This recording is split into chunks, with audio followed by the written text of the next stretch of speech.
First time మనము ఇక్కడ చూస్తాం. ఎందుకు వాళ్ళు కలవరపడ్డారంటే ఒక రీజన్ ఏంటి అంటే, యేసుక్రీస్తు మృతులలోంచి లేచాడు అంటే ఓకే ఫైన్, నేను నమ్మాలా నమ్మకూడదా అనేది నా మీద ఆధారపడింది. దాని తర్వాత యేసుక్రీస్తులో స్వస్థత కలిగింది అంటే ఓకే, కొంచెం నమ్మటానికి ప్రయత్నం చేద్దాం. ఓకే, యేసుక్రీస్తులో పాప క్షమాపణ ఉంది అని కూడా అప్పటికి బోధ జరిగిపోయింది. అది జరిగితే కూడా ఓకే, కొంచెం చూద్దాం అని అనుకున్నారు. కానీ ఇక్కడ ఏం చెప్తున్నారంటే, యేసును బట్టి మృతులలో నుండి పునరుద్ధానము కలుగును అంటే ఏంటి? It is not a one time single event లాగా వాళ్ళు ప్రజెంట్ చేయట్లేరు జీసస్ రిజరెక్షన్ని. యేసుక్రీస్తు రిజరెక్షన్ని వన్ టైం ఈవెంట్ లాగా ప్రజెంట్ చేయట్లేరు. ఇంకా ఇది మొదలుకొని ఎవడైతే యేసుక్రీస్తు మీద విశ్వాసం ఉంచి నమ్ముతారో, ఇది మొదలుకొని ఎవడైతే నమ్ముతాడో వానికి పునరుద్ధానం కలుగును. This is the what you call the hinge of their teaching. వాళ్ళు ఎందుకు కలవరం పడుతున్నారంటే, యేసుక్రీస్తు తిరిగి లేచాడంటే ఉంది కలవరం, కానీ అంత ఎక్కువగా లేదు. కానీ యేసుక్రీస్తులో విశ్వాసం ఉంచితే ఇక నుంచి it's a perpetual activity, it is going to happen. ఇక నుంచి ఎవడైనా యేసుక్రీస్తులో నమ్మితే వానికి యేసుక్రీస్తును బట్టి పునరుద్ధానము కలుగును అనేది it is a very very very profound teaching అక్కడ ఆ టైంలో. మీకు అర్థమవుతుందా? సో పీటర్ ఏం చేస్తున్నాడంటే, యేసుక్రీస్తుని ఒక సెంటర్ థీమ్ లాగా, ఒక సెంట్రల్ పర్సన్ లాగా ఒకని జీవితంలో మ్యాగ్నిఫై చేయడానికి ప్రయత్నం చేస్తున్నాడు పీటర్. ఆయనను తీసేస్తే మీ జీవితం ఏం లేదు, ఆయనలోనే మీ జీవితం అని చెప్పడానికి వేస్తున్న ఫౌండేషన్ అనమాట. యేసుక్రీస్తును బట్టి పునరుద్ధానం ఉంది. ఎవరికి ఉంది? ఆయన మీద విశ్వాసం ఉంచిన ప్రతి బిడ్డకి యేసుక్రీస్తును బట్టి పునరుద్ధానము కలుగు. సో పునరుద్ధానాన్ని తీసుకొస్తున్న వ్యక్తి ఎవరు? యేసుక్రీస్తు తీసుకొస్తున్నాడు. దానికి మనం ఏం చేయాలి? మనము యేసుక్రీస్తులో విశ్వాసం ఉంచాలి. సో 3 థింగ్స్ ఉన్నాయి. ఒకటి ఏంటంటే, యేసుక్రీస్తులో స్వస్థత ఉందా? ఉంది. యేసుక్రీస్తులో రక్షణ ఉందా? ఉంది. అంతకంటే ఒక మెట్టు ఎక్కువ వెళ్ళి పీటర్ ఏం చెప్తున్నాడు? యేసుక్రీస్తులో స్వస్థతే కాదు, యేసుక్రీస్తులో రక్షణే కాదు, యేసుక్రీస్తులో ఏముంది? పునరుద్ధానము కూడా. This is a superlative teaching. ఆ టైంలో ఇది ఇంకా సూపర్లేటివ్ టీచింగ్ అనమాట. అందుకనే అది వినిన వెంటనే అందరు ఏం చేశారు? కలవరం పడటం మొదలుపెట్టారు. సో ఈరోజు వాక్య భాగానికి వద్దాం. 5వ వచనము, మరునాడు వారి అధికారులు, పెద్దలు, శాస్త్రులు యెరూషలేములో కూడుకొని ప్రధాన యాజకుడైన అన్నయ్య, కైపయు, యోహానును, అలెగ్జందరును, ప్రధాన యాజకుని బంధువులందరూ వారితో కూడా ఉండిరి. వారు పేతురును యోహాను మధ్యన నిలవబెట్టి, మీరు ఏ బలము చేత ఏ నామమును బట్టి దీన్ని చేసిరని అడిగను. ఏ బలము, ఏ నామము. ఇక్కడ శక్తి, వ్యక్తి రెండు ఉన్నారు. ఏ శక్తి చేయబట్టి చేస్తున్నారు, ఏ నామం అంటే ఏ వ్యక్తి దీని వెనకాల ఉన్నాడు. నీ వెనకాల ఉన్న వ్యక్తి ఎవరు? నీలో ఉన్న శక్తి ఏంటి? ఈ యొక్క గొప్ప మిరాకిల్ జరగటానికి 2 రీజన్స్ అడిగారు. మీరు కనుక 2 కలిపితే కనుక మీకు ఏదైనా చిన్న ఫ్రేజ్ వస్తుంది, బలమైన నామము అని వస్తుంది అనమాట. ఏ బలము చేత, ఏ నామము చేత అనే 2 పదాలు మీరు కలిపితే, బలమైన నామము చేత ఇది జరిగింది, అది ఏ బలము, అది ఏ నామము అని అడుగుతున్నారు. మీకు అర్థమైందా ఇది? ఓకే, ఇది బలమైన నామము. యేసుక్రీస్తుని హెచ్చించే వ్యక్తులుగా మనం ఉండాలి. పేతురు ఆ పని చేస్తున్నాడు. పేతురు ఏం చేస్తున్నాడు అంటే, యేసుక్రీస్తుని మ్యాగ్నిఫై చేస్తున్నాడు. ఇది యేసుక్రీస్తు వలన ఆయన బలమైన నామములో జరిగిన స్వస్థత అని చెప్పేసి చెప్తూ ఉన్నాడు అనమాట. నెక్స్ట్ 8వ వచనం, అడగగా పేతురు పరిశుద్ధాత్మతో నిండిన వాడై ఇట్లా నేను, ప్రజల అధికారులారా, పెద్దలారా, ఆ దుర్బలునికి చేయబడిన ఉపకారమును గూర్చి వాడు దేని వలన స్వస్థత పొందెనని నేడు మమ్మును విమర్శించుచున్నారు గనుక. సాక్షి జీవితంలో 2వ కాంపనెంట్ ఏంటి అంటే, సాక్షి ఎప్పుడైతే సాక్షిగా బతకాలనుకుంటాడో, జీవము గల సాక్షిగా బతకాలనుకుంటాడో, అతనికి విమర్శ వస్తుంది. పేతురు అదే అంటున్నాడు, నేనేం చేసినానన్నా? నేను ఎవరికైనా హాని చేసినానా ఇక్కడ? నేను ఆ దుర్బలునికి యేసుక్రీస్తు నామంలో స్వస్థత కలిగింది. ఆ స్వస్థత కలిగినది కాబట్టి మీరు మమ్మల్ని ఈ సన్హెడ్రిన్లో ఈ మహాసభలో, యూదుల మహాసభలో నన్ను మధ్యలో ఉంచి మమ్మల్ని ఏం చేస్తున్నారు? ప్రశ్నించట్లేదు. మమ్మల్ని ఏం చేస్తున్నారు? విమర్శిస్తున్నారు. సాక్షికి ఇట్లాంటి ఒక సంఘటనలు మాటి మాటికి సాక్షి జీవితంలో జరుగుతూ ఉంటాయి. ఏంటి తెలుసా? ఏంటి అంటే, మీకు ఎప్పుడైనా అనిపించింది, అన్నా నేను ఇంత మంచి చేసిన తర్వాత కూడా నాకు తిరిగి వాపస్ వచ్చింది ఏంది? విమర్శే వచ్చింది. మంచికి చేస్తే అసలు నేను చాలా సెల్ఫ్లెస్గా అంత పక్కన పెట్టేసి మొత్తము సాక్రిఫిషియల్గా మంచి చేస్తే తిరిగి ఏమొచ్చింది? Return. What are the returns for the good deeds that you have done? Criticism, విమర్శ వస్తుంది అనమాట. This is what I wanted to emphasize today. ఈరోజు ఫస్ట్ మాట ఏంటి అంటే, విమర్శ విశ్వాసికి పరీక్ష. ఓకే, ఫస్ట్ ఇదేంటి? విమర్శ విశ్వాసికి పరీక్ష. విమర్శ విశ్వాసికి, ఒక సాక్షికి పరీక్ష లాంటిది. ఎవడైతే దేవుని రాజ్యంలో ఉంటూ ఎదుటివాడు చప్పట్లు కొడుతూ ఉంటే ఆ చప్పట్లలో పైకి తేలిపోతాడో, వాడు కూడా అదే విధంగా విమర్శలు వస్తే అంతకంతకు పాతాళంలోకి, లోతులకి వెళ్ళిపోతూ ఉంటాడు. ఇది గమనించారా? మళ్ళొకసారి చెప్తాను. ఎవరైతే విశ్వాసి చప్పట్లు కొడుతుంటే ఆ చప్పట్లతోని ఆకాశానికి ఎగిరిపోతాడో, the same believer witness has also a risk. Risk ఏంటి? రాళ్ళు వేసినప్పుడు అంతకంతకు పాతాల్లోకి వెళ్ళిపోతూ ఉంటాడనమాట. ఆ రిస్క్ ఉంటుంది. అందుకనే చప్పట్లు కొట్టినప్పుడు మనం ఎప్పుడు కాలర్లు ఎగరేయకూడదు. చప్పట్లు కొట్టినప్పుడు కాలర్లు ఎగరేయకూడదు. చప్పట్లు కొట్టినప్పుడు మనం ఏం చేయాలంటే, యేసుక్రీస్తు మంచి మాదిరి మనకి. యేసుక్రీస్తు మాదిరి ఏంటంటే, యోహాను సువార్త 6వ అధ్యాయంలో ఆయన 5,000 మందికి భోజనం పెట్టిన తర్వాత వీళ్ళందరూ ఒక చిన్న సైడ్ మీటింగ్ పెట్టి ఈయనని మనం రాజు చేద్దామని డిసైడ్ అవుతుండగా, ఆ సైడ్ మీటింగ్లో ఏమవుతుందో జీసస్ క్రైస్ట్ ముందే గ్రహించి వాళ్ళు చెప్పకుండానే అక్కడి నుంచి వాళ్ళ దగ్గర నుంచి పారిపోతాడంట. చప్పట్లు కొట్టినప్పుడు మన విశ్వాసి, సాక్షి ఏం చేయాలి? పారిపోవాలి. దానివల్ల ఏంటన్నా నాకు లాభము పారిపోతే అంటే, లాభం ఏంటి అంటే, రాళ్ళు వేసినప్పుడు కూడా నేను నిలబడతాం. రాళ్ళు వేసినప్పుడు మనము నిలబడగలుగుతాం. విమర్శని తీసుకోవాలి. సాక్షి విమర్శని తీసుకోవాలి. ఆ విమర్శని తీసుకోవటమే సాక్షికి ఉండే పరీక్ష. బై ద వే, యేసుక్రీస్తు ఆ రోజు రాళ్ళు వేసినప్పుడు, ఆ రోజు పూలు వేసినప్పుడు, కిరీటం పెట్టాలని అనుకున్నప్పుడు వాళ్ళ దగ్గర నుంచి తప్పించుకొని పోయి కొండ మీదకి వెళ్ళి అక్కడ ప్రార్థన చేసుకుంటూ ఉంటాడనమాట. ఒంటరిగా ప్రార్థన చేసుకుంటూ ఉంటాడు.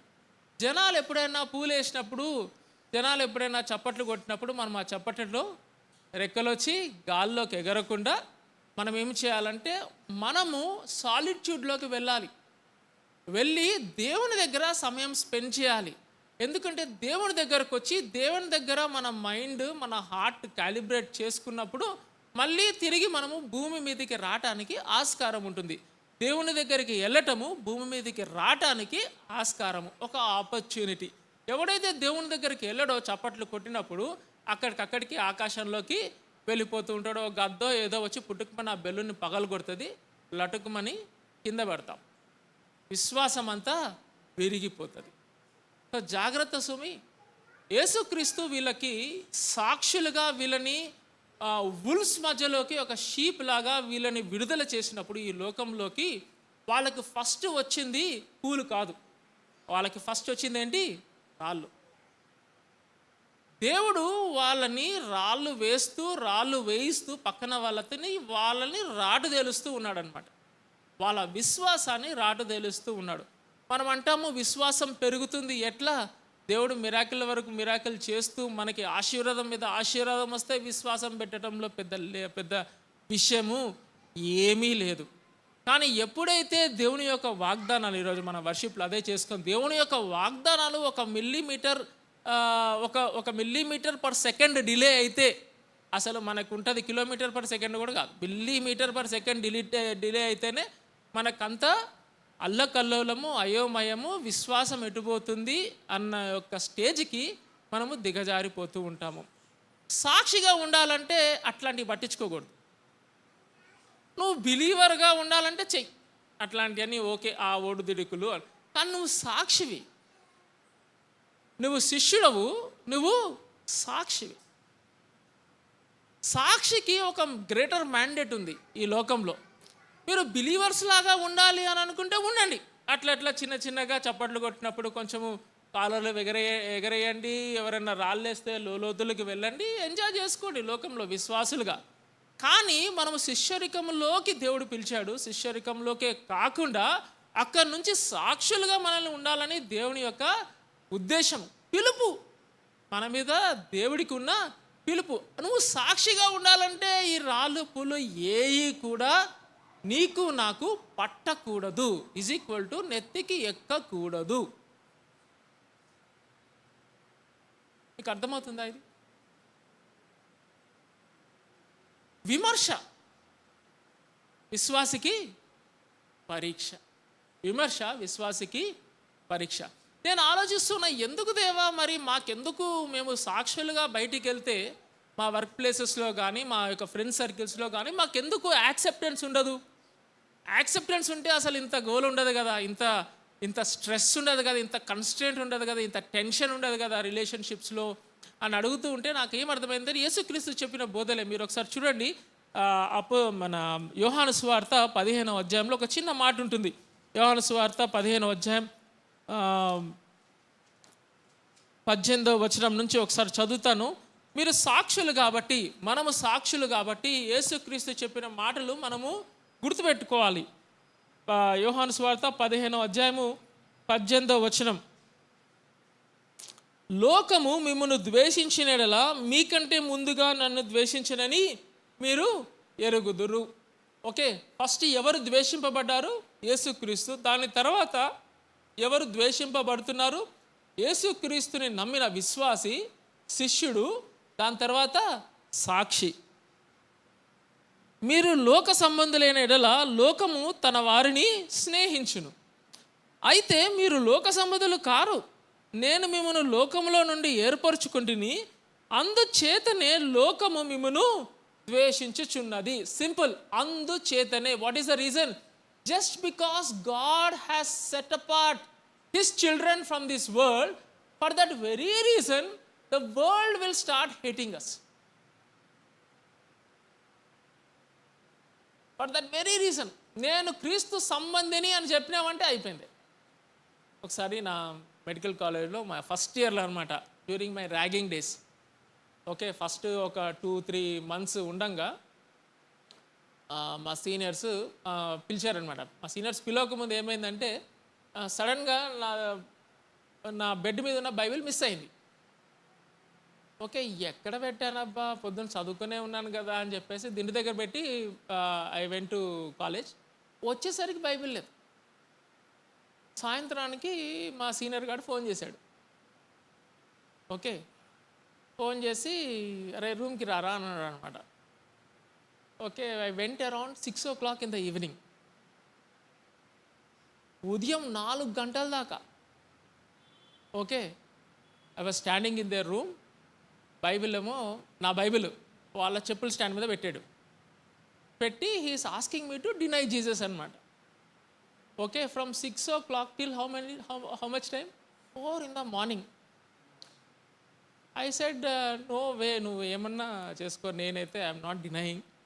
ఓకే, నా బైబిల్ ఇస్తే నేను వెళ్ళిపోతాను, నేను ఇచ్చే ప్రసక్తి లేదురా అని అన్నాడు. అయితే నేను బైబిల్ నీ దగ్గరనే పెట్టుకుని ఇంకో బైబిల్ కొనుక్కుంటా, చాలా ఉన్నాయి బయట అని చెప్పాను.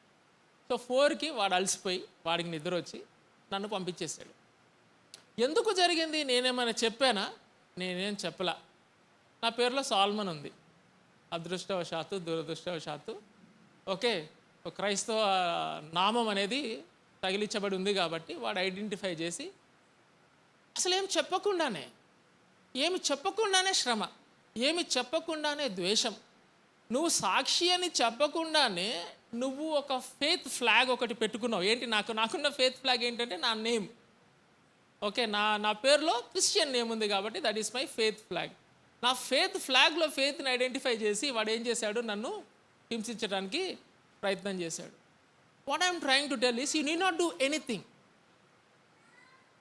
నువ్వు గనక క్రీస్తు సంబంధి అని కొంచెం పోలికలు ఈ లోకంలో చూపించినా వెంటనే వచ్చేది ఏంటి అంటే విమర్శ, ద్వేషం. దానికి రీజన్ నువ్వు అరే ఏంది ఇది అని చెప్పేసి నువ్వు ఆశ్చర్యపడనక్కర్లా. క్రీస్తు ఏమంటున్నాడంటే వాళ్ళు నన్ను ద్వేషించారు కాబట్టి ఫస్ట్ నిన్ను కూడా ద్వేషిస్తారు. నేను నిన్ను ఏర్పరచుకున్నాను కాబట్టి ద్వేషము, లోకము నిన్ను ద్వేషించడం అనేది సహజము, అది సత్యము. ఒకవేళ కనుక లోకము నిన్ను ద్వేషించట్లేదంటే నువ్వు లోకముతో స్నేహం కలిగి ఉన్నావు, బాయ్ బాయ్ అని ఉన్నావు అని చెప్తున్నాడు అని. మీకు ఇది అర్థమవుతుందా? పేతురు, యోహాను ఆ రోజు సన్హెద్రిన్లో ఆ యూదుల మహాసభలో మధ్యలో నిలబడినప్పుడు పేతురు వాళ్ళకి తిరిగి ప్రశ్నిస్తున్న ఆ యొక్క స్టేట్మెంట్ ఏంటి అంటే, మేము ఇతనికి ఒక బలమైన నామంలో స్వస్థతను చేకూరిస్తే మీరు మమ్మల్ని ఆ స్వస్థత గురించి అడగకుండా వాడికి బాగయ్యాడు అని చెప్పి కూడా మీరు పట్టించుకోకుండా మమ్మల్ని ఏం చేస్తున్నారు, విమర్శిస్తున్నారు అని చెప్పేసి చెప్తున్నాడు అనమాట. మీరు కనుక ఒకసారి చూడండి, మొదటి పేతురు గ్రంథము 2వ అధ్యాయం ఒక చిన్న మాటలు చదువుదాం. మొదటి పేతురు 2వ అధ్యాయము 19 నుంచి 21వ వచనం వరకు చదువుతున్నాను, చూడండి జాగ్రత్తగా. మొదటి పేతురు 2వ అధ్యాయము 19వ వచనం నుంచి, ఎవడైనను అన్యాయముగా శ్రమ పొందుచు దేవుని గూర్చిన మనస్సాక్షి కలిగి దుఃఖము సహించిన ఎడల అది హితమగుడు. సాక్షికి చేయాల్సిన పనులు ఇవి. సాక్షికి ఎవరు రాస్తున్నారు బై ద వే ఈ మాటలు? పేతురు రాస్తున్నాడు. ఓకే, ఏమంటున్నాడంటే ఎవడైనను అన్యాయముగా శ్రమ పొందుచు, అన్న నేను వానికి మంచే చేశారన్నా వాడు నాకు మళ్ళీ తిరిగి కీడు చేశాడు అనే మాటలు అనమాట. మీరు గమనించండి, లాస్ట్ టైం మనం ఒక పారాడాక్స్ గురించి మాట్లాడుకున్నాం, విరుద్ధం గురించి మాట్లాడుకున్నాం. ఏంటి అది? Death in me, life in you is a paradox. Now this death in me, life in you is between two groups who are under Christ. If both the groups are under Christ, ఇద్దరు క్రీస్తుని నమ్మిన వాళ్ళైతే నాలో మరణము నీలో జీవం, అది one group, one combination. ఇక్కడ ఇంకో కాంబినేషన్ పేతురు హ్యాండిల్ చేస్తున్నాడు. ఇంకో కాంబినేషన్ ఏంటి? నేను క్రీస్తు నమ్మిన వాడిని క్రీస్తు నమ్మని జనాంగంతో ఉండే సంబంధము. అర్థమవుతుంది? అయితే ఒకసారి చూడండి, మొదటి పేతురు 2వ అధ్యాయం.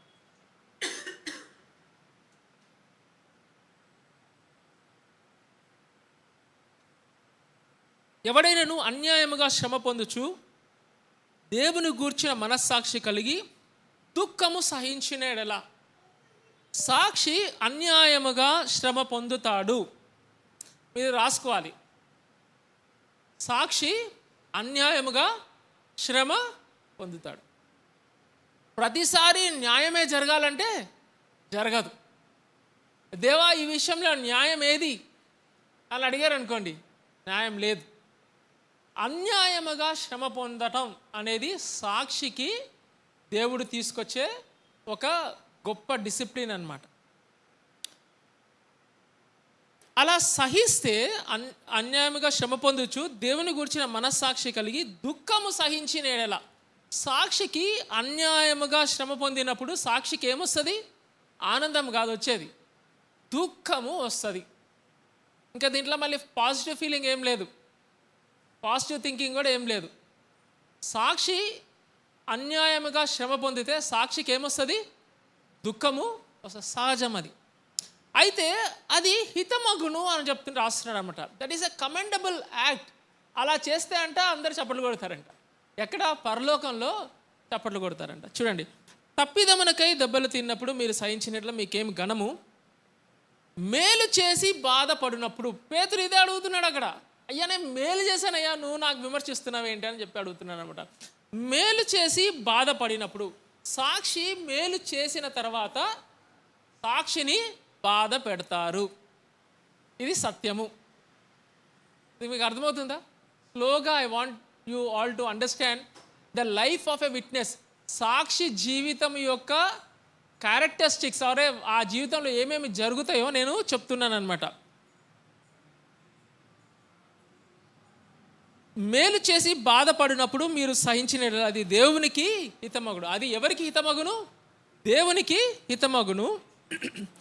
ఇందుకు మీరు పిలవబడితిరి. This is what you need to underline. ఇందుకు మీరు పిలవబడితిరి. సాక్షిగా మనము మేలు చేసి శ్రమ పొందుటకై, అన్యాయముగా శ్రమ పొందుటకై మనము పిలవబడ్డామంట. So there is a calling for a witness. What is a calling? To witness. But in the process of witnessing, in the process of witnessing you attract lot of suffering, you attract lot of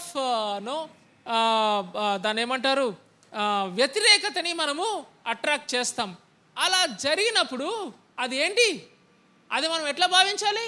అది దేవుని పిలుపులాగా మనము భావించాలి. అది దేవుడు మనకిచ్చిన పిలుపు. నువ్వు సాక్షివైతే అది దేవుడు నీకు నాకు ఇచ్చిన పిలుపు. చాలా విచిత్రంగా ఉంటుంది. నెక్స్ట్ చూడండి, 21వ వచనము. క్రీస్తు కూడా మీ కొరకు బాధపడి, అక్కడ మీరేం రాసుకోవాలంటే బ్రాకెట్లో, క్రీస్తు కూడా మీ కొరకు అన్యాయముగా బాధపడి, అది రాసుకోవాలన్నమాట. బ్రాకెట్ అక్కడ లేదు. అన్యాయముగా బాధపడి, మిమ్మల్ని రక్షించడానికి యేసుక్రీస్తు అన్యాయముగా శ్రమపడ్డాడు. నిన్ను నన్ను రక్షించడానికి యేసుక్రీస్తు అన్యాయముగా శ్రమపడ్డాడు. అలా అన్యాయముగా శ్రమపడిన దానికి ఫలితము నీకు నాకు రక్షణ. మీకు అర్థమవుతుందా ఇది? సో రాస్తున్నాడు పేతురు, క్రీస్తు కూడా మీ కొరకు బాధపడి మీరు తను అడగజాడలయందు నడుచుకొనున్నట్లు మీకు మాదిరి ఉంచి పోయెను. So that you will walk in his footsteps, he left a great example for you to walk. So విట్నెస్కి ఎప్పుడూ ఫోకస్ ఎవరు? క్రీస్తు. ఆ ఫోకస్ మిస్ అయిందంటే చాలా కలవరం వచ్చేస్తుంది హార్ట్లోకి. అందుకనే పేతురు ఈ ఎపిసోడ్ రాస్తూ కూడా జీసస్ని ఫోకస్ పెడుతున్నాడు. విట్నెస్ బయటికి వెళ్ళినప్పుడు, విట్నెస్ ఈ లోకంలోకి వెళ్ళి విట్నెస్ చేస్తున్నప్పుడు, శ్రమ వచ్చినప్పుడు సహించాలి. శ్రమ వచ్చినప్పుడు సహించాలి. అన్యాయంగా మనం శ్రమ పడినప్పుడు, అన్యాయంగా మన మీద విమర్శ వేసినప్పుడు మనము తిరిగి మాట్లాడకుండా, తిరిగి దూషించకుండా మనం ఏం చేయాలి? వాటిని సహించాలి.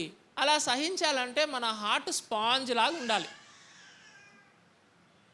అబ్జర్వ్ చేసుకోవాలి. అబ్జర్వ్ చేసుకొని దేవుని సన్నిధికి వచ్చి ఇట్లా పిండితే అంతా ఇట్లా వచ్చేస్తుంది. Spawn, you have to observe. You can ventilate in God's presence. అర్థమవుతుందా వెంటిలేషన్ అంటే? నువ్వు శ్రమ పట్టే వాని ముందే వెంటిలేట్ చేసేస్తావు అనుకోండి, అది కమెండబుల్ జాబ్ కాదంటున్నాడు. అక్కడ అబ్జర్వ్ చేయాలి. దేవుని సన్నిధికి వచ్చి దేవుని సన్నిధిలో వెంటిలేట్ చేసుకోవాలి. దేవా నాకు ఇట్లా జరిగింది, అన్యాయం దేవా, ఇది అన్యాయం, ఇది నేను ఇంత మంచి చేసిన తర్వాత కూడా దేవా వాడు నాకు తిరిగి ఇచ్చింది ఏంది? నాకు బాధనే ఇచ్చాడు. రేపు పొద్దున మళ్ళీ వానికి ఎట్లా నేను సర్వ్ చేయగలుగుతా? రేపు పొద్దున వానికి ఎట్లా నేను మళ్ళీ పోయి వానికి హెల్ప్ చేయగలుగుతా? అసలు నాకు మనసే రావట్లేదు. మీకు అర్థమవుతుందా? You can ventilate in God's presence. ఎందుకు చేయాలంటే క్రీస్తు మనకి అలా నా కొరకు అన్యాయంగా శ్రమపడి, నాకు రక్షణ తీసుకొని రావడానికి అన్యాయంగా శ్రమపడి, ఆయన నాకు మాదిరిగా కొన్ని అడుగుజాడలు విడిచి వెళ్ళాడు. So that I will walk in his foot steps.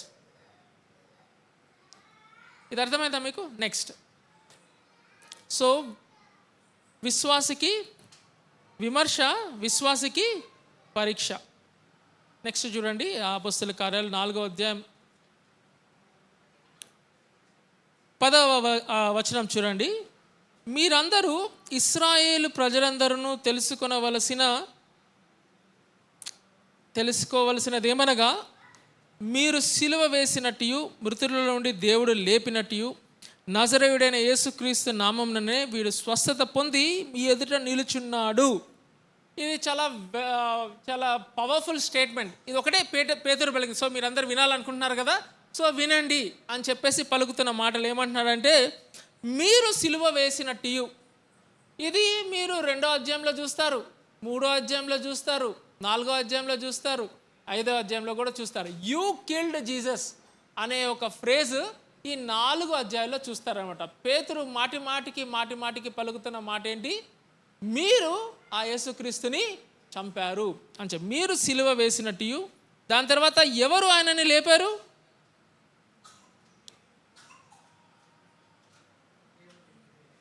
మృతులలో నుండి దేవుడు లేపినట్టు. ఇది దేవుని కార్యము. ఆయన మృతులలో నుంచి లేచాడంటే అది దేవుని కార్యం అని చెప్తూ చూడండి, నజరేయుడైన అనే పదం ఉపయోగించాడు. మనం చాలాసార్లు ప్రార్థన చేసేటప్పుడు నజరేయుడైన యేసుక్రీస్తు అని ప్రార్థన చేస్తాం కాబట్టి చేయండి, తప్పేం లేదు. కాకపోతే దాంట్లో you're not bringing any value to your hearer when you say in the name of Jesus of Nazareth. ఇక్కడ నజరేయుడైన యేసు అనే పలకడానికి కారణం ఏంటంటే, వాళ్ళందరికీ చెప్తున్నాడు, నజరేతు నుంచి గొప్పదేం వచ్చింది లేదు. నజరేతు పక్క విలేజే, యేసుక్రీస్తు అక్కడి నుంచే వచ్చాడు. సో మేము ఏదో తెలియని వ్యక్తి గురించి మాట్లాడలేదు, మీరు చూసిన వ్యక్తే, మీకు తెలిసిన వ్యక్తే, మీరు సిలువ వేసిన వ్యక్తి గురించే చాలా హంబుల్ ప్లేస్ నుంచి వచ్చాడు నజరేయుడైన యేసు. అంటే పర్లేదు, మళ్ళీ ఏమన్నాడు? మీరు సిలువ వేసినట్టు. దాని తర్వాత మీరు సిలువ వేసిన మృతుల నుండి దేవుడు లేపినట్టు. నజరేయుడైన యేసు అంటే పర్లా, ఇక్కడ మళ్ళీ ఏమంటున్నాడు? యేసు క్రీస్తు అంటున్నాడు. ఈ యేసే క్రీస్తు, ఈ యేసే మెస్సే. మళ్ళీ వాళ్ళకి ప్లాట్ఫామ్ లే చేస్తున్నాడు అనమాట పీటర్. కొత్త గ్రూప్ వచ్చిందా అని చెప్పేసి మళ్ళీ ప్లాట్ఫామ్ లే చేస్తున్నాడు. యేసు క్రీస్తు నామముననే, ఎక్స్క్లూజివిటీ, నామముననే. ఈ పదం మళ్ళీ మీరు 12వ వచనంలో చూస్తారు. ఈ నామముననే, okay, it's an exclusive statement. వీడు అనగానే వీడు పక్కన అరే నా గురించి చెప్తున్నాడు అని చెప్పేసి కొంచెం టై అంతా సెట్ చేసుకొని రెడీ అవుతున్నాడు అనమాట పీటర్. ఓకే, వీడు స్వస్థత పొంది. ఈ స్వస్థత ఎట్లా వచ్చింది? యేసుక్రీస్తు నామములో వచ్చింది. So he's linking everything. ఎక్కడి నుంచి స్టిచ్ చేస్తున్నాడు మొత్తము? మీరు సిలువ వేశారు, దేవుడు లేపాడు. మీరు సిలువ వేశారు, దేవుడు లేపాడు. ఈ సిలువ వేసిన వ్యక్తి నజరేతు నుంచి వచ్చాడు. ఆయన యేసు అనుకుంటున్నారా? యేసు ఒక్కటే కాదు, ఆయన క్రీస్తు కూడా అని చెప్తూ ఈ క్రీస్తు నామంలో ఇగో పక్కన చూడండి ఎవడున్నాడు?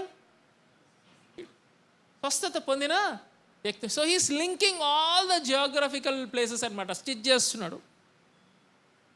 నామముననే వీడు స్వస్థత పొంది.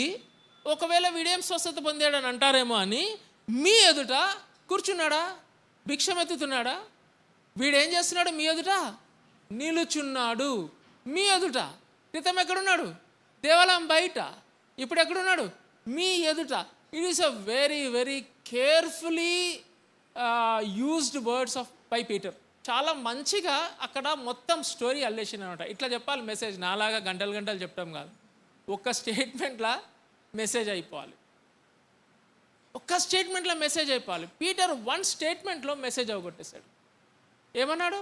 1 స్టేట్మెంట్లో మెసేజ్ ఎట్లా చెప్పినాడు చూడండి.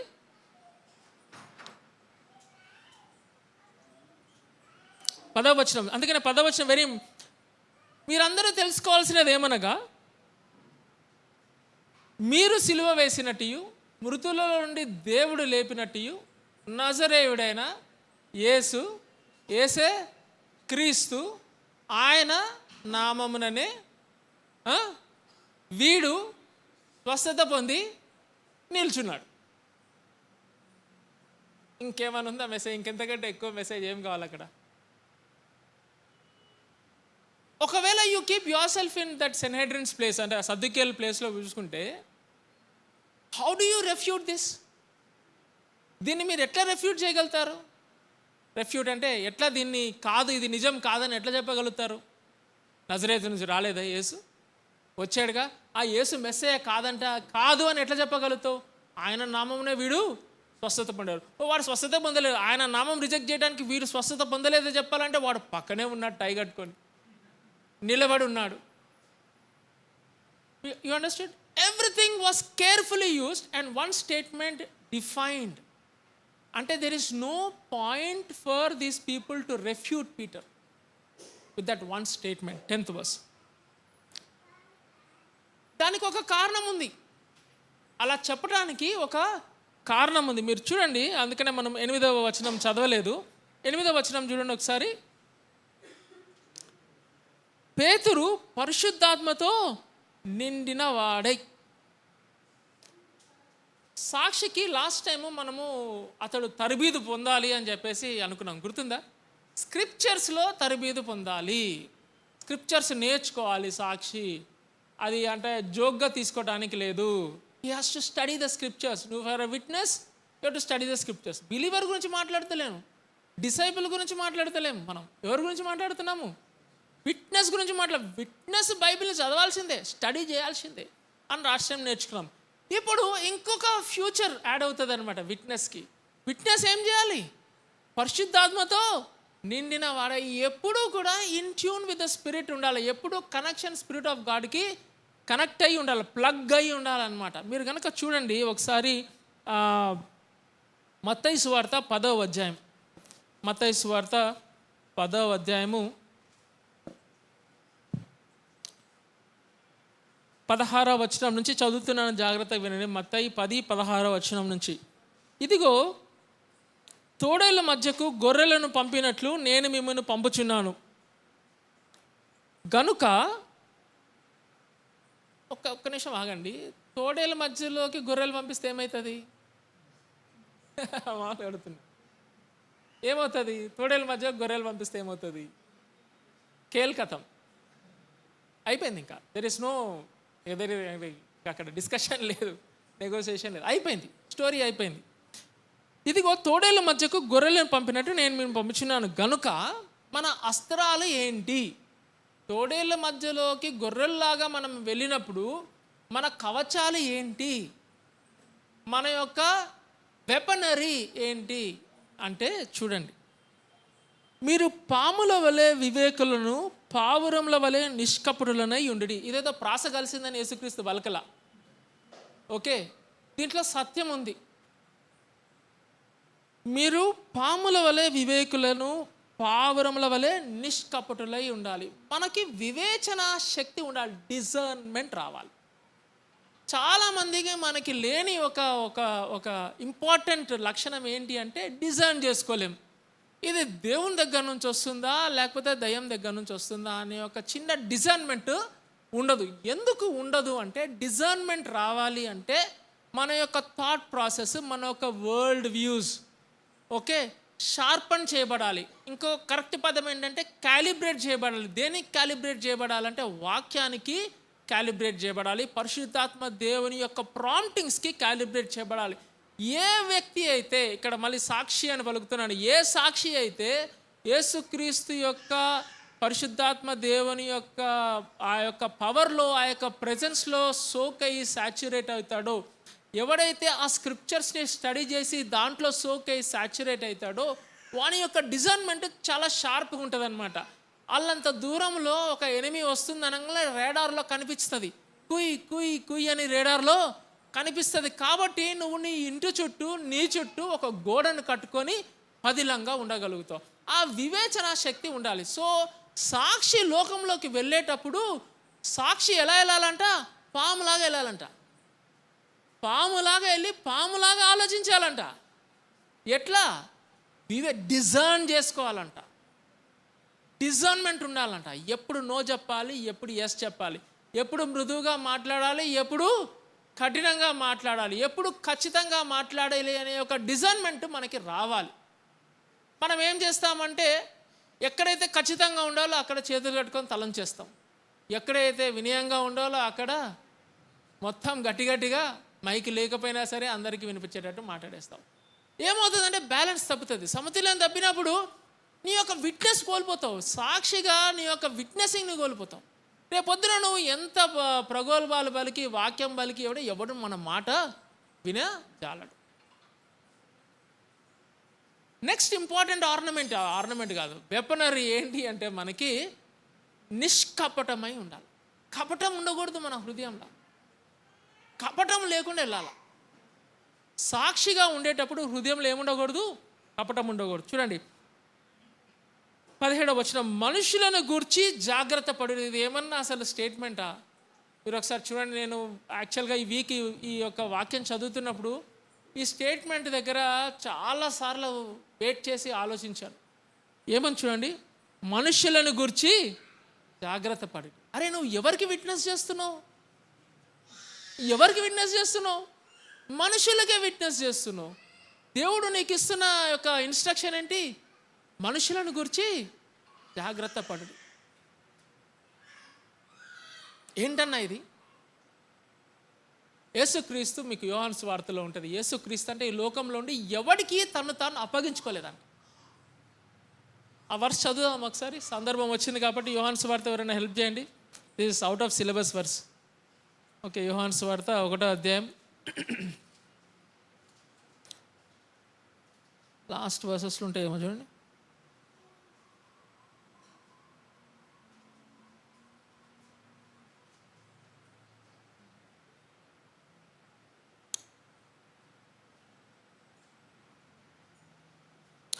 రెండవ అధ్యాయము 24వ వచనం. యోహాను సువార్త 2వ అధ్యాయం 24వ వచనం. అయితే యేసు అందరినీ ఎరిగినవాడు గనుక ఆయన తన్ను వారి వశము చేసుకొనలేదు. ఆయన మనుషుని ఆంతర్యమును ఎరిగినవాడు కనుక ఎవడును మనుషుని గురించి ఆయనకు సాక్ష్యమియ్య అక్కర్లేదు. మనుషుని ఆంతర్యము తెలుసుకున్నవాడు యేసుక్రీస్తు. ఓకే, మనము వివేకము కలిగి ఉండాలి, నిష్కపటము కలిగి ఉండాలి. ఓకే, నెక్స్ట్ చూడండి, మనుషులను గురించి మనం ఏం చేయాలి? జాగ్రత్త పడాలి. ఎంత బ్యూటిఫుల్ స్టేట్మెంట్ అంటే అది. మాథ్యూ 10. ఎస్, మనుషులను గురించి జాగ్రత్త పడుడి, వారు మిమ్మును మహాసభలకు అప్పగించి. పేతురు యూదుల మహాసభలో ఉన్నాడనమాట. యాక్చువల్గా జీసస్ క్రైస్ట్ ప్రామిస్ చేసింది ఇక్కడ ఏమవుతుంది? ఫుల్ఫిల్ అవుతుంది 4వ అధ్యాయంలో. వారు మిమ్మను మహాసభలకు అప్పగించి తమ సమాజ మందిరములలో మిమ్మను కొరడాలతో కొట్టిందురు. వీరికి అన్యజనకులకు సాక్షార్థమై నా నిమిత్తము మీరు అధిపతుల యొద్దకు రాజుల యొద్దకు తేబడుదురు. వారు మిమ్మను అప్పగించినప్పుడు ఎలాగ మాట్లాడదుము, ఏమి చెప్పుదుము అని చింతింపుకుడి. మీరేమి చెప్పవలనో అది ఆ గడియలోనే మీకు అనుగ్రహింపబడును. మీ తండ్రి ఆత్మ మీలో ఉండి మాట్లాడుచున్నాడే కానీ మాట్లాడువారు మీరు కారు. This is what has happened in Acts 4th chapter. మనం పీటర్ మాట్లాడుతున్నాడు అనుకున్నాం కదా ఇప్పుడు దాకా. పీటర్ మాట్లాడాల.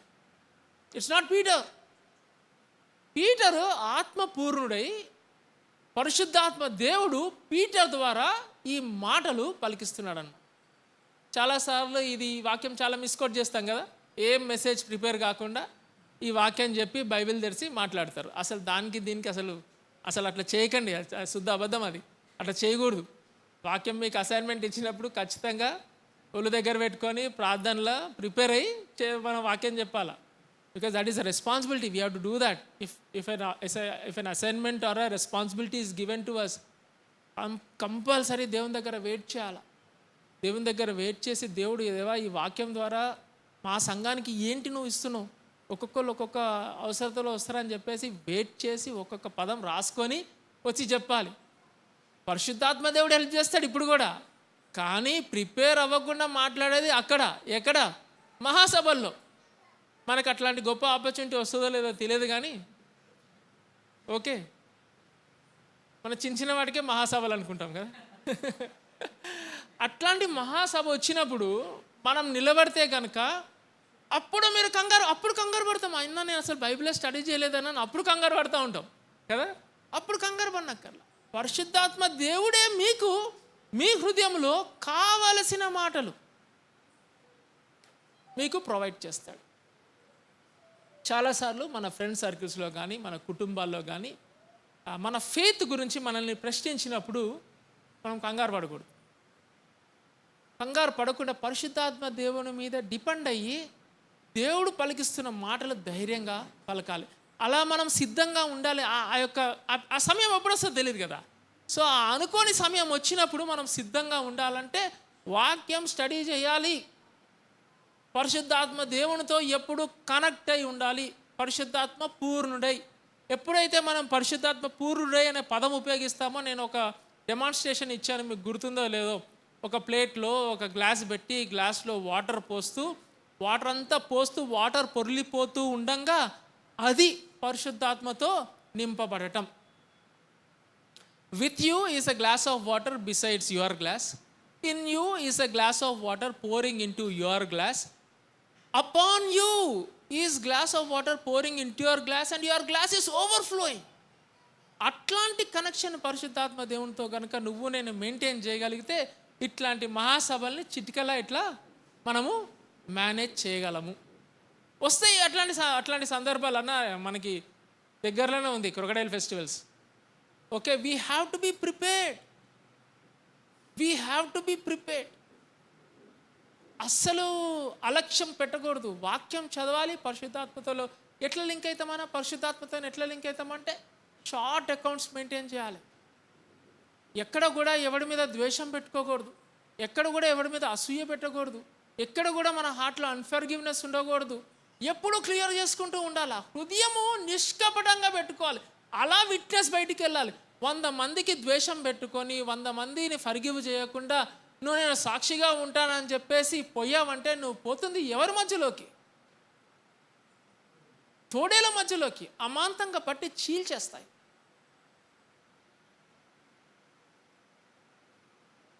నీకు కావలసిన ఆయుధాలు ఏంటి అంటే అవి వివేచనా శక్తి, నిష్కపటమైన the mind and the heart. A discerning mind and a blameless heart is what is required when you go into this world amongst the wolves.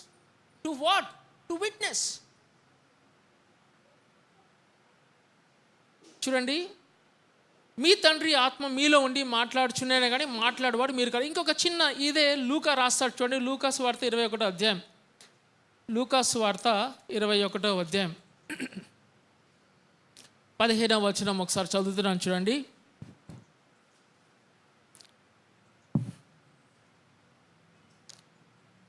Same ఇదే ప్యాసేజ్. సరే, 12వ వచనం నుంచి చదువుతున్నాను. ఇవన్నీ జరగక మునుపు, లూకా సువార్త 21:12, ఇవన్నీ జరగక మునుపు వారు మిమ్మల్ని బలాత్కారముగా పట్టి నా నామము నిమిత్తం మిమ్మల్ని రాజుల యొద్దకు అధిపతుల యొద్దకు తీసుకొని పోయి సమాజ మందిరములకు చెరసాలకు అప్పగించి హింసింతురు.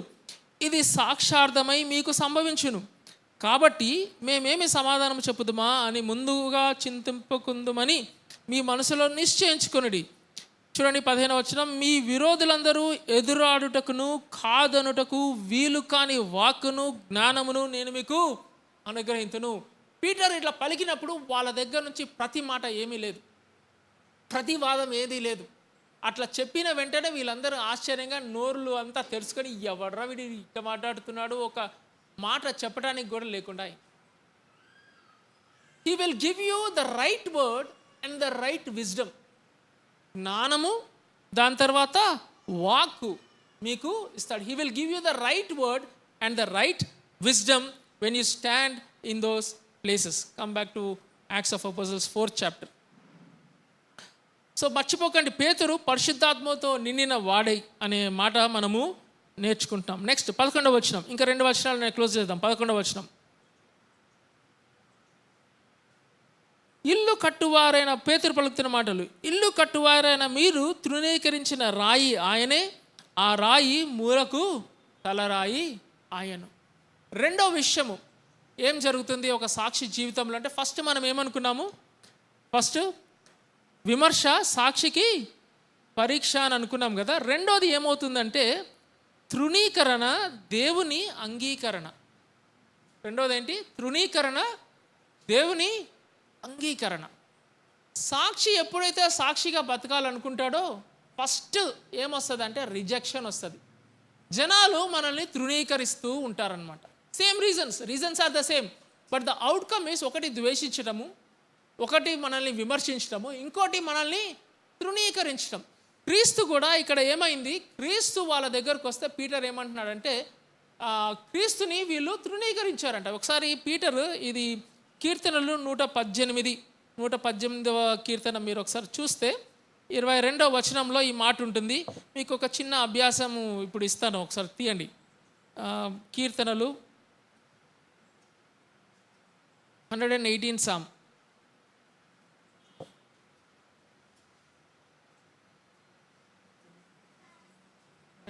సామ్ 22nd వర్స్ చూడండి.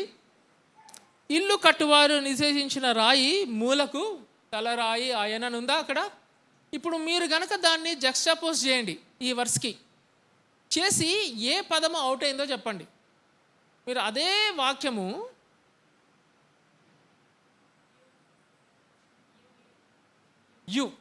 యు అనే పదము అవుట్ అయింది. ఓకే, మీరు మళ్ళీ చదువుతాను చెప్పండి. ఇక్కడ ఏముంది? ఇల్లు కట్టువారు నిషేధించిన రాయి మూలకు తలరాయి ఆయను అనే కీర్తనల్లో ఉంటే పేతురు ఏం చెప్తున్నాడు చూడండి. ఇల్లు కట్టువారైనా మీరు తృణీకరించిన రాయి ఆయనే, ఆ రాయి మూలకు తలరాయి ఆయన. గమనించారా ఏం తీసుకొచ్చాడో? మీరు తీసుకొచ్చాడు, ఆయనను తీసుకొచ్చాడు. ఆ యొక్క వర్స్లో నుంచి, ఆ యొక్క ప్రాఫెసీలో నుంచి తీసుకొచ్చి చెప్తున్నాడు. ఇక్కడ చిన్న విషయం మనం అండర్స్టాండ్ చేసుకోవాలి.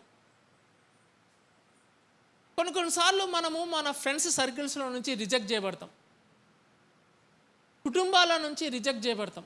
అట్లా తీసి ఇట్లా పడేస్తారు బయటికి. బియ్యంలో రాళ్ళు తీస్తాం చూడండి, అలా పట్టుకొని అలా తీసి బయటపడేస్తాం. And that is a very very severe emotion that we go into. సాక్షిగా చాలా rejection is the strongest emotion for a witness. ఎందుకంటే ఎవడు నీతో చేయగలపడు. ఒక గ్రూప్లో ఉందామంటే ఏ గ్రూప్లో కూడా నిన్ను రానియడు. ఎప్పుడు అవుటే, ఎప్పుడు తేడాగానే ఉంటాడు సాక్షి. లోకంలో గ్రూప్స్లోకి మింగిల్ అవ్వలేడు. వాటితో మాట కలుపుదామంటే ఏమవుతుంది? ఆ మాటలు మనము మాట్లాడలేము. కాబట్టి ఏం మాట్లాడాలి? స్తోత్రం అనే మాట్లాడాలి. బయట పెట్టేస్తాం. అది వన్ ఆస్పెక్ట్. సెకండ్ ఆస్పెక్ట్ ఏంటి అంటే కొన్నిసార్లు క్రైస్తవ కుటుంబాల్లోనే కొన్ని ఆచారాలు, క్రైస్తవ ఆచారాలు, బైబిల్లో లేని క్రైస్తవ ఆచారాలను పాటిస్తూ ఆ ఇంట్లోనే ఉంటూ ఉంటారు. ఎవరైనా ఆచారాన్ని ఎదిరించారు అనుకోండి, ఇంట్లో ఏమొస్తారు? ఇంట్లో నుంచి వెలివేస్తారు. That is rejection. సాక్షికి ఇది అలవాటు అవ్వాలి.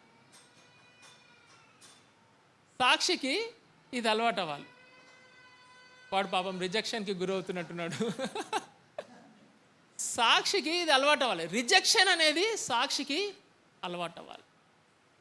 If people are rejecting you, the message today is that only. తృణీకరించడంలో, విమర్శించడంలో, if people are rejecting you, take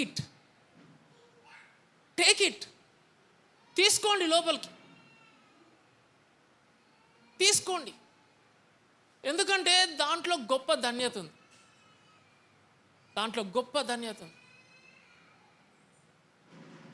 అలవాటు పడాలి. రిజెక్షన్ రాంగల్నే గగ్గోలు పెట్టి ఏడవడం కాదు. రిజెక్షన్ వచ్చినప్పుడు yes, I'm a witness for Christ, yes I stood for the Lord. ఇది దేవుడు నాకు చెప్పాడు కాబట్టి నేను నిలబడ్డాను, నేను చేశాను. కాబట్టి నాకు ఈ వ్యతిరేకత, కాబట్టి నాకు వస్తున్న ఈ తృణీకరణ, నన్ను వెలివేశారు. It's okay, I am going to take it, I am going to fight it head on and I will stay put. అంతేగాని నేను ఎక్కడో కూడా కాంప్రమైజ్ అయ్యి ఇక్కడ నా విలువల వాతలో చేతులు కలిపే ప్రసక్తే. మీకు అర్థమవుతుంది అది? కొన్నిసార్లు ఏమంటారంటే మనకు కౌన్సిల్ వస్తుంది, ఏముందన్న చేతులు కలుపుకొని వెళ్ళాలి, చూసి చూడనట్టు ఉండాలి. విన్నారా ఇట్లాంటివి మీరు ఎప్పుడన్నా? చూసి చూడనట్టు ఉండాలి. ఏదన్నా కొంచెం కాంప్రమైజ్ అయితే ఏమవుతుందన్నా నీకు? నువ్వు అంతా పవిత్రుడవా? ఇవన్నీ వస్తాయి స్టేట్మెంట్స్. మీరేం చేయాలి అప్పుడు? తీసుకోవాలి, అన్నీ తీసుకోవాలి. సాక్షి దీనికి రాడు తేలిపోయి ఉండాలి ఈరోజు. అందుకనే నేను మాటికి ఆ మాట వలుగుతున్నాను. సాక్షి ఇట్లాంటి నెగటివిటీ ఫ్రమ్ ద వరల్డ్ని తీసుకొని రాడు తేలిపోవటం అంటే స్టబ్బోన్గా అయిపోయి రిసెంట్మెంట్ పెంచుకోవడం కాదు. హార్ట్లో దేవుని దగ్గరికి వెళ్ళి ఇంకా బలపడుతూ ఉండాలి. దానికి మాదిరి ఎవరు? ఇందాక మనకి విమర్శకి మాదిరి ఎవరు అనుకున్నాము? యేసుక్రీస్తు. తృణీకరణకి కూడా మాదిరి ఎవరు? యేసుక్రీస్తే. మీరు చూడండి ఒకసారి హెబ్రీయులకు రాసిన పత్రికలో యాక్చువల్గా 2 days బ్యాక్ నాకు ఈ వాక్యం తెలిసింది. అసలు ఈ వాక్యం తెలిసినప్పుడు దేవా అసలు ఇట్లాంటి వాక్యం ఉందా ఇక్కడ అని ఎప్పుడు చదవను కూడా చదవలేదు నేను అనుకున్నాను. హెబ్రీయులకు రాసిన పత్రిక 13వ అధ్యాయం చూడండి ఒకసారి. హెబ్రీయులకు రాసిన పత్రిక 13వ అధ్యాయం 10వ వచనం నేను చదువుతున్నాను, వినండి. మనకు ఒక బలిపీఠం ఉన్నది. హెబ్రీయులకు రాసిన ఆయన ఈ మాట రాస్తున్నాడు అనమాట. విశ్వాసులకి రాస్తున్నాడు. ఏమంటున్నాడు? ఫస్ట్ ఏమంటున్నాడు? మనకొక బలిపీఠం ఉన్నది. ఈ బలిపీఠం ఏంటి తెలుసా? ఇక్కడ ఏం చేస్తున్నాడంటే టెంపుల్లో జరుగుతున్న ఆ యొక్క రిచువల్స్, ఆ యొక్క ఆచారాలని పాయింట్అవుట్ చేస్తూ ఆథరు క్రైస్తవులకి రాస్తున్నాడు అనమాట. విశ్వాసులకి రాస్తున్నాడు. విశ్వాసులకి రాస్తే ఏమంటున్నాడంటే చూడండి, మనకొక బలిపీఠం ఉన్నది. Okay, that is cross. The altar is cross. The Old Testament altar is the New Testament cross. మనకొక బలిపీఠం ఉన్నది. దాని సంబంధమైన వాటిని తినుటకు గుడారములో సేవ చేయు వారికి అధికారము లేదు. టెంట్లో, గుడారములో అంటే ఆ శాంక్చురీలో అంటే ఆ టెంపుల్లో అలాంటి ఆచారాలు చేసేవాడికి ఈ క్రీస్తు క్రాస్ అనే బలిపీఠం మీద అర్పించిన వాటిని తినటానికి ఏం లేదంట అధికారము లేదు. నెక్స్ట్, వేటి రక్తము పాప పరిహార్థముగా పరిశుద్ధ స్థలములోనికి ప్రధాన యాజకుని చేత తేబడును, ఆ జంతువుల కళేబరములు శిబిరమునకు వెలుపట దహింపబడును చెప్తున్నాడు. ఏ ఒక్క యానిమల్ రక్తం అయితే తీసుకొచ్చి ఇదంతా క్లెన్స్ చేస్తున్నామో ఆ యొక్క సాక్రిఫైస్డ్ యానిమల్ టెంట్ బయట కాల్చివేస్తారు. కావున యేసు కూడా చూడండి ఎంత బ్యూటిఫుల్గా తీసుకొస్తున్నాడు. 12వ వచనం, కావున యేసు కూడా తన స్వరక్తము చేత ప్రజలను పరిశుద్ధపరచబడుటకై గవిని వెలుపల శ్రమ పొందాడు. ఎక్కడ పొందాడు శ్రమ పొందాడు? గవిని వెలుపల. గొల్గొతా ఎక్కడుంది? గవిని వెనకాల ఉంది, ఊరి అవతల ఉంది. సో ఊరి అవతల యేసుక్రీస్తు ఏం చేశాడు? మన కొరకు శ్రమ పొందాడు. 13వ వచనం, కాబట్టి ఇది మనకి సాక్షులకి, కాబట్టి మనం ఆయన నిందను భరించుచు శిబిరము వెలుపలికి ఆయన యొద్దకు వెళ్ళుదము. మనము ఆయన నిందని భరించుచు శిబిరము వెలుపలికి ఆయన యొద్దకి వెళ్ళుదము. ఎంత బ్యూటిఫుల్గా ఉందంటే, మనమంట అవుట్ కాస్ట్ అవ్వాలంట. మనము అవుట్ కాస్ట్ అయినప్పుడు అంట మనం ఏం చేయాలంట? యేసు క్రీస్తుతోని మనము ఆయన మాదిరిలోకి వెళ్ళటానికి, ఆయనతో మనము సంబంధం ఉందని చెప్పుకోవటానికి మనము కూడా అవుట్ కాస్ట్ అవ్వాలంట. అంటే ఏమని చెప్తున్నాడు గ్రంథకర్త? ఏమని రాస్తున్నాడంటే, మీరు ఆ ఆచారాలు వదిలిపెట్టి రిచువల్స్ని వదిలిపెట్టి మీరు ఎక్కడికి రావాలి? క్రీస్తు బయట ఉన్నాడు. క్రీస్తు ఎక్కడున్నాడు? గవిని బయట ఉన్నాడు. ఆయనతో మీరు రిలేట్ చేసుకోండి. పోదాం అని చెప్పేసి అందరూ ఏం చేశారు? నువ్వు అవుట్ కాస్ట్ చేస్తావా నన్ను? నాకేం పర్వాలేదు, ఎందుకంటే యేసుక్రీస్తు నాకు మాదిరి. ఆయన కూడా అవుట్ కాస్ట్ చేయబడ్డాడు. సో నేను ఆయన దగ్గరికి వెళ్తాను, ఆయనతో నన్ను నేను చూసుకొని నేను ఆదరణ పొందుతాను. గమనించారా? తృణీకరించటము సహజం. పీపుల్ మనల్ని రిజెక్ట్ చేసినప్పుడు రిజెక్షన్ని మనము తీసుకోవాలి. మనకి అగైన్ ఎగ్జాంపుల్ ఎవరు? యేసుక్రీస్తు.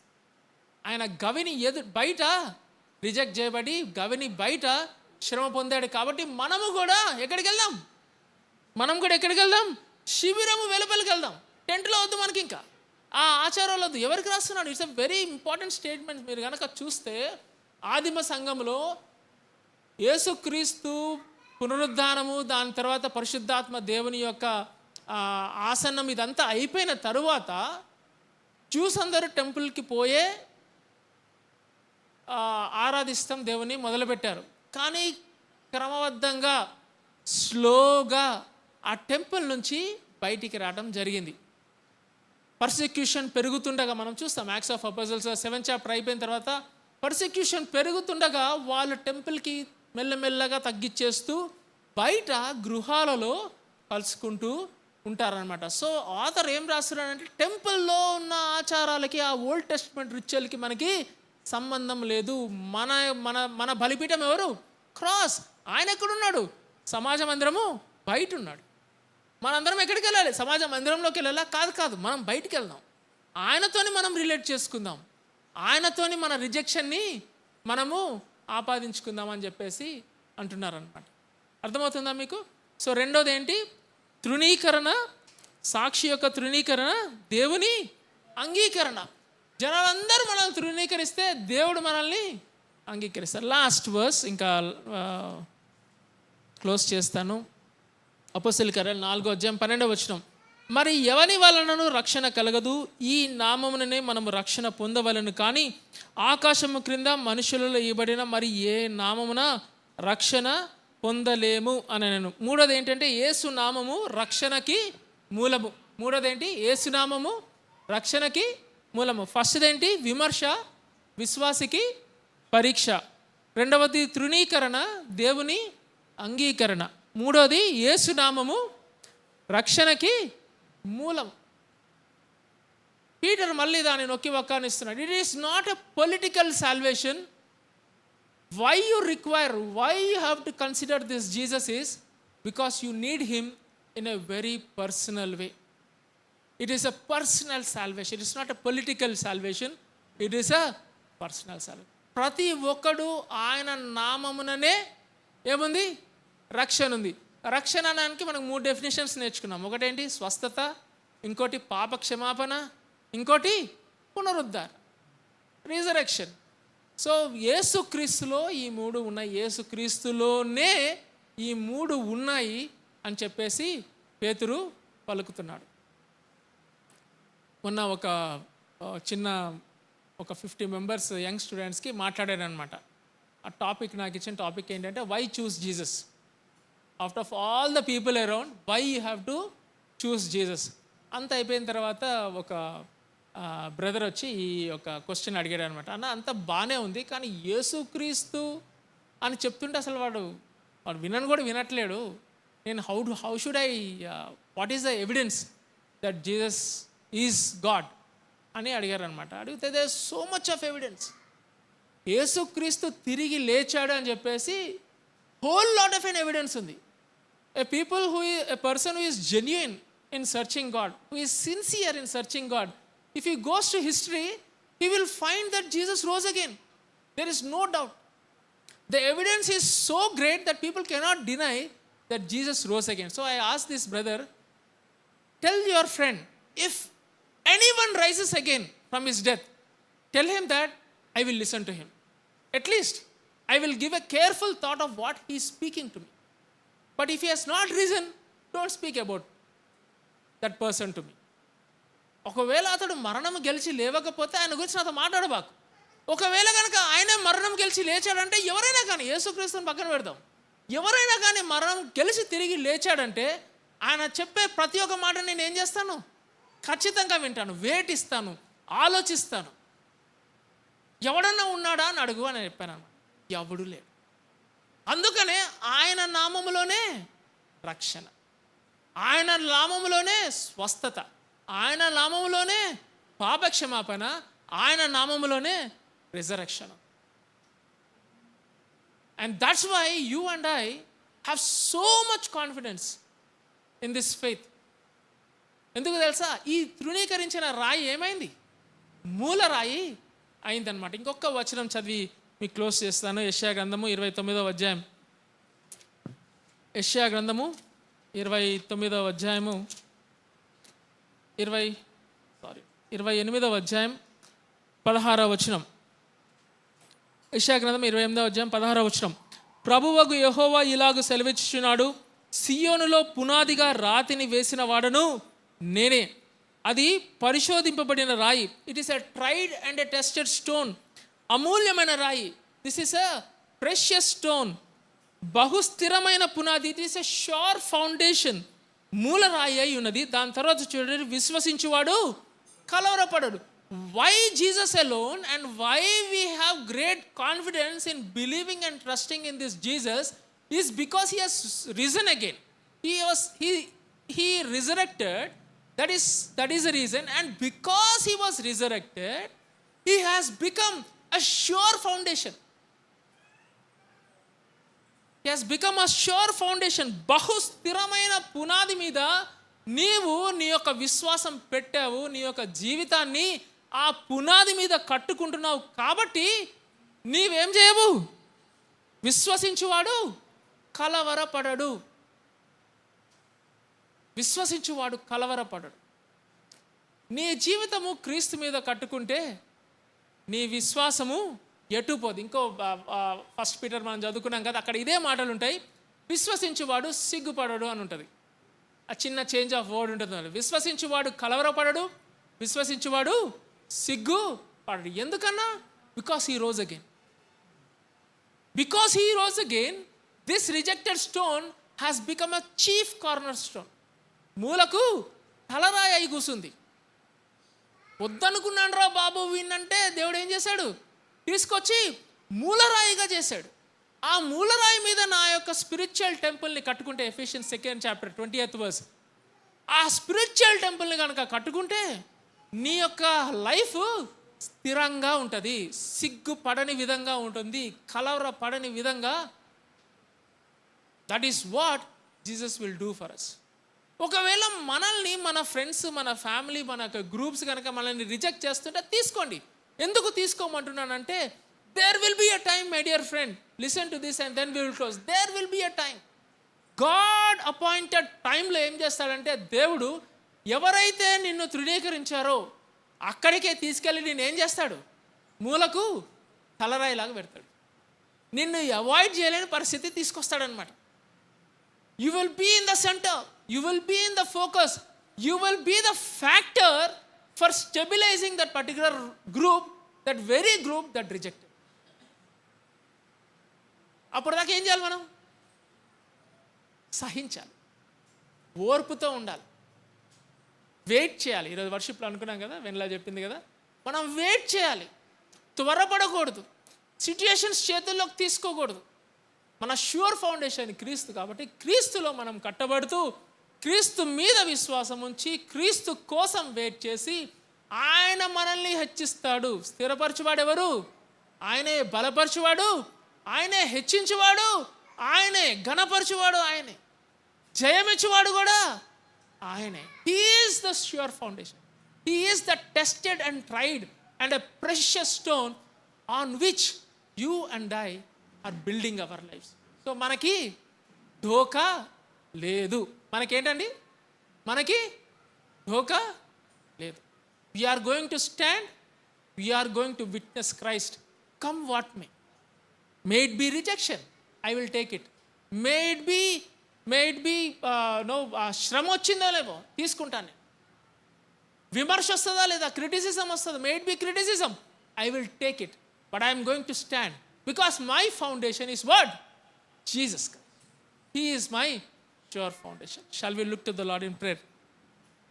ప్రేమ నమ్మకం గల మా ప్రియ పరలోకపు తండ్రి, క్రీస్తులో ప్రభా మమ్మల్ని నిలబెట్టినందుకు మీకు వందనాలు. క్రీస్తులో మమ్మల్ని కడుతున్నందుకు మీకు వందనాలు. క్రీస్తుని ప్రభా మాకు స్థిరమైన ఫౌండేషన్గా ఉంచినందుకు మీకు వందనాలు. దేవా, మాకు క్రీస్తులో డోకా లేదు. మేము మీ బిడ్డలం ప్రభా. మాకు దగ్గరగా ఉండి మేము సాక్షిగా బతుకుతున్నప్పుడు ఈ యొక్క విమర్శల్ని, ఈ యొక్క రిజెక్షన్స్ని, ఈ యొక్క సఫరింగ్ని, ఈ యొక్క పర్సిక్యూషన్ని దేవా తీసుకోవటానికి, సహించటానికి మాకు ఓర్పును దయచేయమని క్రీస్తు యేసు నామముపేట ప్రార్థించి అడిగి వేడుకొంచున్నాం తండ్రి. ఆమెన్.